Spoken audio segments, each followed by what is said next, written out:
पर भगवान राम की विजय में आदि शक्ति की क्या भूमिका है?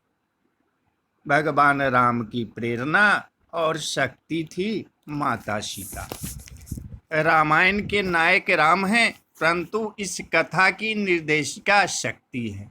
सच तो यह है कि रामायण के सभी किरदारों को शक्ति केंद्र में रहकर नियंत्रित कर रही है। रामायण के नायक श्री राम, जनमानस के राजा राम और सीतापति सीताराम जब सीता से अलग होते हैं उस समय अपने आप को आम मनुष्य की तरह हताश और निराश पाते हैं।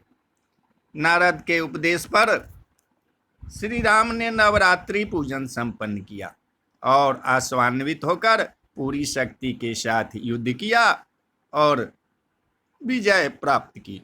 अब विचारणीय प्रश्न यह है कि अयोध्या के राजा राम का लंकापति रावण से युद्ध होने का संयोग कैसे उत्पन्न हुआ? विधि ने घटनाक्रम में इस प्रकार परिवर्तन कर दिया कि राम का राज्याभिषेक उनके वनवास में बदल जाए। इस काम में उनकी सहयोगिनी बनी मां सरस्वती। अयोध्या कांड में आया है कि जब राम के राज्याभिषेक की घोषणा होती है तो सभी देवी देवता परेशान हो जाते हैं। वे सोचते हैं कि अगर राम अयोध्या के राजा बन जाएंगे तब उनका काम अधूरा रह जाएगा, तो वे बार बार सरस्वती के चरण पकड़ने लगे, उनसे प्रार्थना करने लगे कि वे देवताओं के हित के लिए अयोध्या जाएं। सरस्वती दशरथ की पुरी अयोध्या में ग्रह दशा बनकर आती है और मंथरा की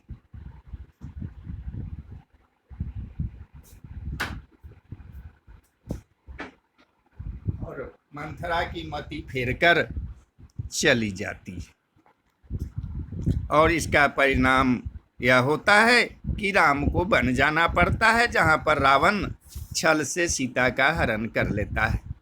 राम अपनी शक्ति से अलग होकर व्याकुल हो गए।